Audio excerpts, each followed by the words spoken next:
ভর্তি, এত কন্ট্রাডিকশনে ভর্তি, এত বাটপাড়িতে ভর্তি যে এইটারে হুতায় দেওয়া পানি ভাতের কাজ। বদরুদ্দিন ওমরই কইছেন যে ৭১-এর ইতিহাস ৯০% মিছা কথা। এই ইতিহাস আর চেতনারে উড়ায় দেওয়া, জয় বাংলা কইরা দেওয়া বা হাতের কাজ। ৭১-এর নৌকায় বৈশা আওয়ামী লীগ যে কিনা ৭১-এর ফার্স্ট ডিভিশনের প্লেয়ার সেই ডুবিছে, আর ৭১-এর সেকেন্ড ডিভিশনের প্লেয়ার বিএনপি আরো ডুববি। এখন অনেকে কইতে পারে তাইলে আমরা ৭১ নিয়ে করমুটা কি? এটার কথা কমু না? অবশ্যই কমু, অনেক বেশি কমু। ৭১-কে একটা বিগেস্ট হিস্টোরিক ইভেন্ট হিসাবে আমাদের লেন্সে পাঠ করা লাগবে, আমাদের নিজেদের চোখে দেখা লাগবে, ইন্ডিয়ার চোখে না, আওয়ামী লীগের চোখে না, বাটপাড়ি আর মিথ্যাচারের লেন্সে না। তাহলে সেটা কেমন হবে? কোন লেন্সে? আমাদের নিজেদের লেন্সে, আমাদের নিজেদের চোখে। আমাদের নিজেদের চোখে দেখাটাই সারা দুনিয়া নেবে, বাংলাদেশের বেশিরভাগ মানুষ নেবে। আপনারা দেখেছেন ১৯৭১ নিয়ে ৬ দফা নিয়ে, ভাষা আন্দোলন নিয়ে আমি মেলা বাংকার ব্লাস্টার এপিসোড করেছি, আমাদের গেলাইছে অনেক, কিন্তু পাল্টা আর্গুমেন্ট কিন্তু কেউ তুলতে পারে নাই।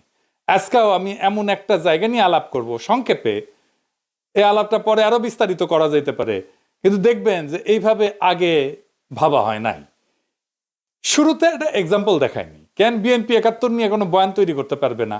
হাতে নাতে দেখাই দেবো, দেখাবো, আসেন দেখাই। বিএনপি একটা ভিডিও বানাইছে তার নির্বাচনী ক্যাম্পেইনের জন্য, প্রচুর আবেগ নিয়ে বানানো। থিম হইতেছে মুক্তিযুদ্ধ আর ২০২৪-এ দুই জেনারেশনের দুই আহত যোদ্ধা কিভাবে দেশের জন্য কাজ করবে বা করতেছে। এইটা সাহেব দেখান, ওই অংশটা দেখান। কিভাবে হলো?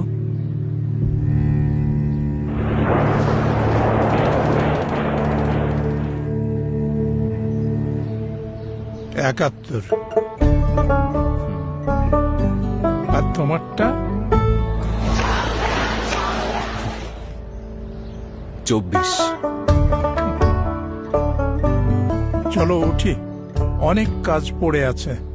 হ্যাঁ, আমার অনেক কাজ আছে। মানে হইতেছে ১৯৭১-এর ক্ষত হাতে আর ২০২৪-এর ক্ষত পায়, তাই তো? আপনারা হাত হারানো মুক্তিযোদ্ধা দেখেছেন জীবনে? কদাচিৎ দেখতে পারেন, আমি দেখি নাই। যা দেখেছি সবই পা হারানো যুদ্ধাহত মুক্তিযোদ্ধা। সেলিব্রেটেড কর্নেল তাহের, উনি ছিলেন পা হারানো। মুক্তিযোদ্ধা পুনর্বাসন কেন্দ্র শ্যামলীতে যেটা ছিল, এখনো আছে, সেইখানে থাকতেন যুদ্ধাহত মুক্তিযোদ্ধারা। সকালবেলা ওনাদের হুইল চেয়ার নিয়ে বাইর হইতেন, শহীদ মিনারে আসতেন, স্মৃতিসৌধে যাইতেন, সবাই পা হারানো। এইটা সাহেব যুদ্ধাহত মুক্তিযোদ্ধা লিখে সার্চ দেন না গুগলে, দেখেন সবাই হুইল চেয়ারে। এইটা যুদ্ধের স্বাভাবিক ক্যাজুয়ালিটি। যুদ্ধে পা হারায় বেশি যুদ্ধাহতরা। তার মানে এরা মুক্তিযুদ্ধ বলে বলে চিৎকার করবে, কিন্তু রিয়েল মুক্তিযুদ্ধ জিনিসটা নিয়ে গভীর বোঝাপড়া নাই, দরকারও নাই। কারণ ভোটের জেতার জন্য তো এটার কথা কইতেছে, জামাতকে হারানোর জন্য এই কথা কইতেছে। মাথার মধ্যে এটা নাই কি বলে জামাতের শক্ত রাজনৈতিক বিরোধিতা করা যায়। ভোটের জন্য কিন্তু আসলে রাজনৈতিক বিরোধিতারও দরকার নাই। আপনারা হাদির ক্যাম্পেইন দেখছেন না? হার্ডকোর পলিটিক্স নিয়ে ক্যাম্পেইন করছে। এরা টাকা দিয়ে নমিনেশন কেনে, টাকা ছড়া ইলেকশনে যেতে, তারপরে ৫ বছর ধরে লুটপাট করে। তার জন্য দরকার কুইক ফিক্স, সহজে করা যায় এমন রাজনৈতিক খাবার, ইনস্ট্যান্ট নুডলের মতো। তাই বিএনপির বুদ্ধিজীবীরা হাজির করছে মুক্তিযুদ্ধ, এই দিয়া জামাতরে ঘায়াল করবে। আওয়ামী লীগ ৭১ দিয়া ফ্যাসিবাদের বৈধতা উৎপাদন করছে, বিএনপি ৭১ দিয়া জামাতকে মারতে চায়। দুই পক্ষই ৭১-কে একটা পলিটিক্যাল ইনস্ট্রুমেন্ট বানাইছে ভোটে জেতার জন্য, তার রাজনৈতিক লক্ষ্য হাসিল করার জন্য।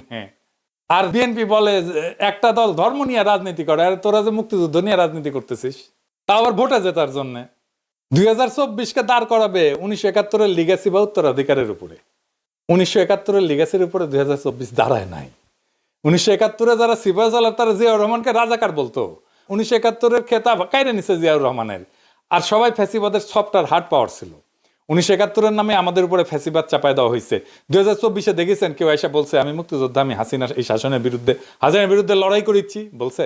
বলে নাই। এই বিপ্লবের স্ফুলিঙ্গই তৈরি হয়েছিল মুক্তিযোদ্ধার সন্তানেরা চাকরি পাবে না তো রাজাকারের বাচ্চারা চাকরি পাবে, এই কথায়। ২০২৪-এর বর্ষা বিপ্লবকে এই যে আনিস আলমগীর নারকীয় সন্ত্রাস বলছে, সেও নিজেকে মুক্তিযোদ্ধার সন্তান দাবি করত। যাই হোক, ১৯৭১ কোন বয়ান আমরা তৈরি করব, আজ এইখানে আলাপের একটা অংশ থাকবে। কিভাবে আমরা আওয়ামী আর ইন্ডিয়ান বয়ান উতরাই যেতে পারবো, তার বাইরে ১৯৭১ নিয়ে আমাদের নিজেদের বয়ান তৈরি করতে পারবো। আসেন সেটা একটু বুঝে দেখি। ১৯৭১ একটা ঐতিহাসিক বাস্তবতা।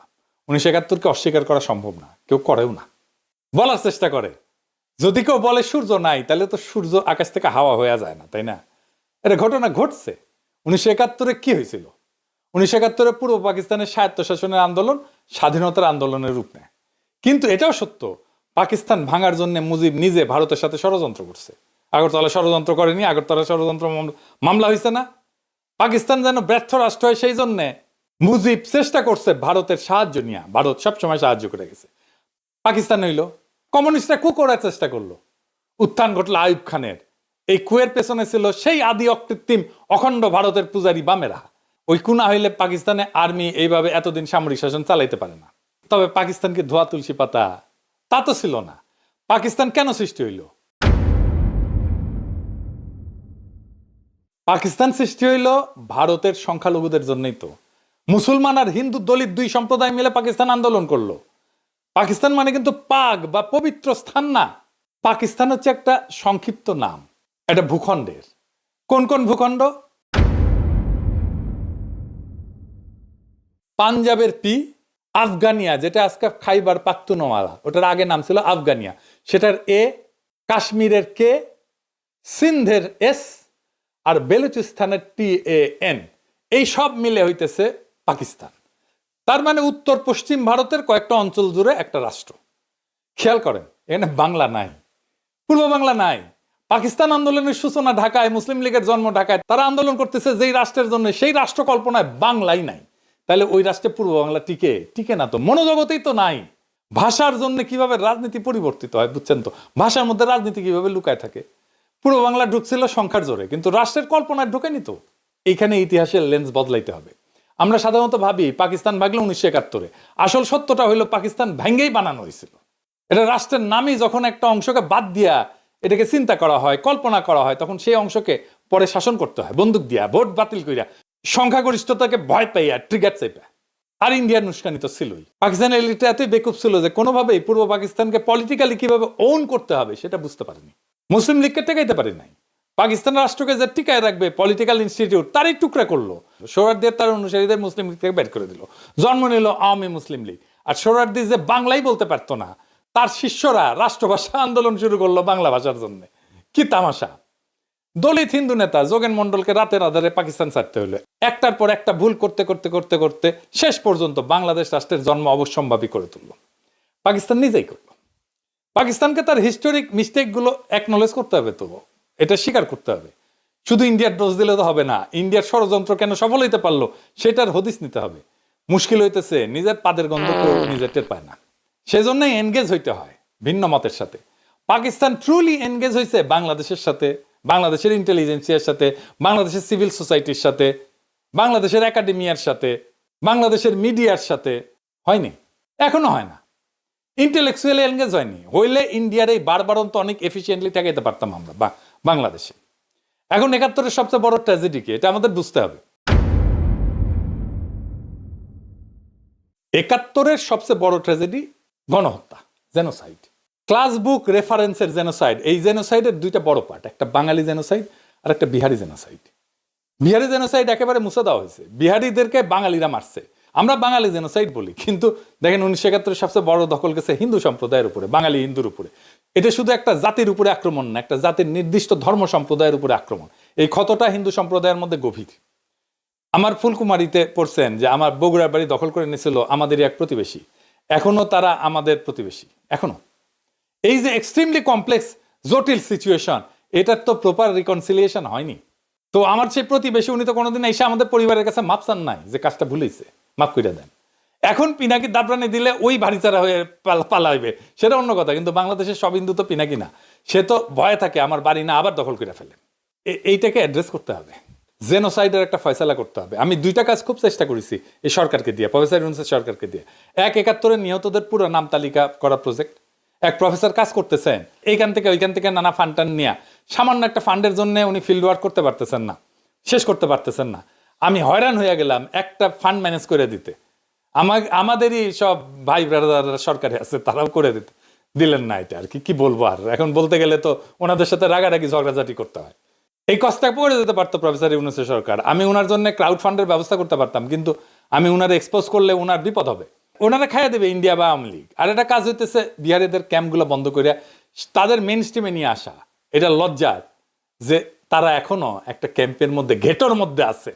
আব্দুল নূর তুষারেরা গণহত্যার জন্য পাকিস্তানে 3 বার ক্ষমা চাইলো, আবার চাইতে বলে ক্ষমা। আব্দুল নূর তুষারেরা বিহারি গণহত্যার জন্য ক্ষমা চাইতে প্রস্তুত আছে? নাই। তাইলে ইতিহাসের রিকনসিলিয়েশন হবে কিভাবে? যখন বিহারি গণহত্যার কথা আসবে তখন দেখবেন গা মুচড়া মুচড়ি করিচ্ছে। আর ফাইনালি জামাতের 1971 স্বাধীনতা যুদ্ধের ভূমিকা, এটা নিয়ে ফাইনাল আলাপ। জামাতের বিরুদ্ধে অভিযোগ যেটা আওয়ামী লীগ করে, সে একই অভিযোগ করে বিএনপি। আওয়ামী লীগ অভিযোগ করে জামাত নেতারা 1971 পাকিস্তানি বাহিনীর গণহত্যার সহযোগী ছিল। এই গণহত্যার জন্য জামাতই দায়ী। সেই কল্পিত অভিযোগে ফাঁসি দিচ্ছে তাদের নেতাদেরকে। সেই একই অভিযোগ করে আজকের দিনে বিএনপি। 1971 সালে আমরা যে স্বাধীনতার যুদ্ধ করলাম পাকিস্তানিদের থেকে বেরিয়ে আসার জন্য, তখন আমরা আপনারা শুধু বিরোধিতাই করেন নাই, ওই পাকিস্তান সেনাবাহিনীর সঙ্গে হাত মিলিয়ে গণহত্যা করেছেন। এই কথা বলতে আমার কোনো দ্বিধা হয় না। কিন্তু খালেদা জিয়া সেই বিচার সম্পর্কে কি বলেছিল শুনেন।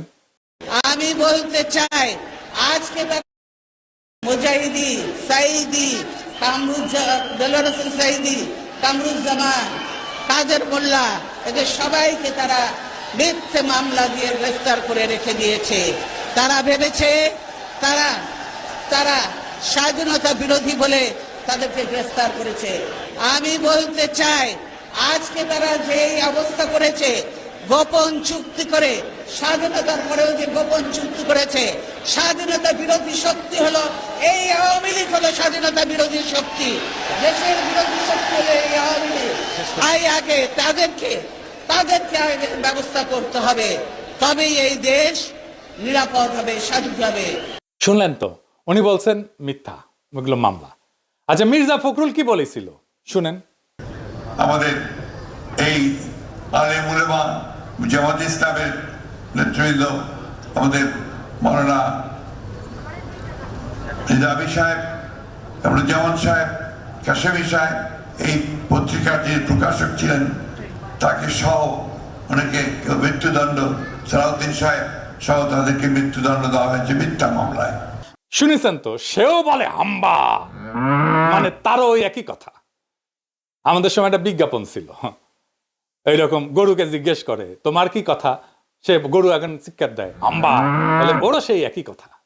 আর এখন বলে স্বাধীনতার পরাজিত শক্তি মাথাচাড়া দিয়ে উঠতেছে, ওদের নস্যাৎ করে গণতন্ত্র প্রতিষ্ঠা করবি নাকি। এবার বলে একটা দল গণহত্যা চালাইছিল, মানে জামাত চালাইছিল গণহত্যা। শুনেন, পাকিস্তানে আন্দোলন করতে মুসলমানরা পাকিস্তানের মুসলমান ভাইদের স্বার্থ রক্ষার জন্য,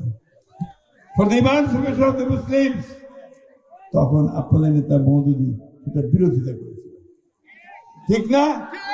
আর আজকে আবার 1971 সালে আমরা যে স্বাধীনতার যুদ্ধ করলাম পাকিস্তানিদের থেকে বেরিয়ে আসার জন্য, তখন আমরা আপনারা শুধু বিরোধিতাই করেন নাই, ওই পাকিস্তান সেনাবাহিনীর সঙ্গে হাত মিলিয়ে গণহত্যা করেছেন। এই কথা বলতে আমার কোনো দ্বিধা হয় না। জামাত নাকি রাজাকার ছিল, শুনেছেন না? গোলাম আজম রাজাকার, শুনেছেন না? গোলাম আজম রাজাকার ছিল না, পাগলা। গোলাম আজম রাজাকার ছিল না রে বেকুব, ছিল শান্তি কমিটির মেম্বার, ছিল শান্তি কমিটির নেতা।